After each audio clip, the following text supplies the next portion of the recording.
Most people are attracted to confidence. We tend to like people who are sure of themselves because that sometimes reassures us too. The challenge is to recognize what is the authentic confidence versus what is the narcissistic confidence. It's kind of like what is the real bag and what is the counterfeit bag.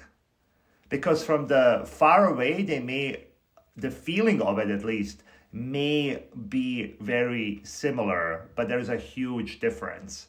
The fact is that most people that have been with grandiose narcissists especially have been attracted to their confidence. There's nothing more frustrating thinking that you're buying this real Chanel bag to come back home and find out that that was totally a counterfeit. Who wants that? But we do that because narcissists will front that they are successful. They'll make sure that we know that. They'll drop it in, neighborhood that they live in, the school that they went to, the type of role that they have. They'll present us this package where we think, oh, this person really has it together.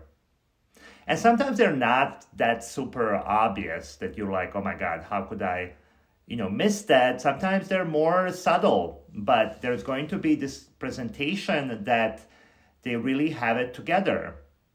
And then they're going to crumble when there is a slightest threat that you find out later that your friend is threatening to them because your friend is independent thinker, that they're so fragile that they can't take a hint of a criticism, that anything that challenges that image will get them to rage.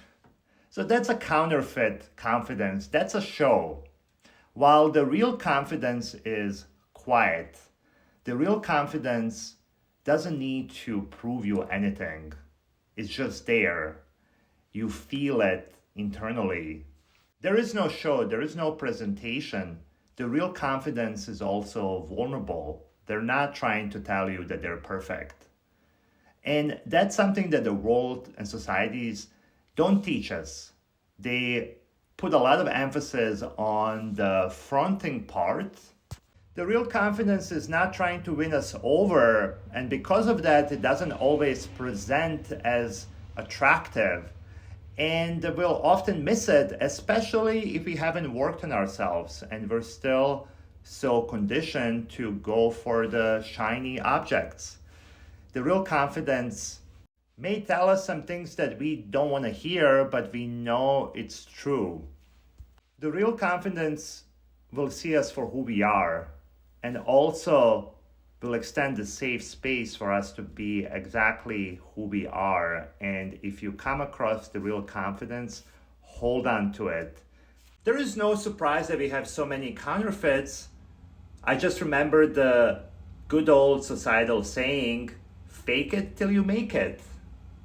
There is no surprise that many people are trying to fake it. If you're trying to fake it, you are not trying to be real or authentic. And we know exactly why that saying is, but then we create a society where the fakers are rewarded and the authentic and real ones are not popular. But we know there's a cost to everything. So there's a huge cost for paying for a real Chanel bag to find out that that was a fake one. Similarly, this is what happens in narcissistic relationships. We pay a huge price for going for shiny objects.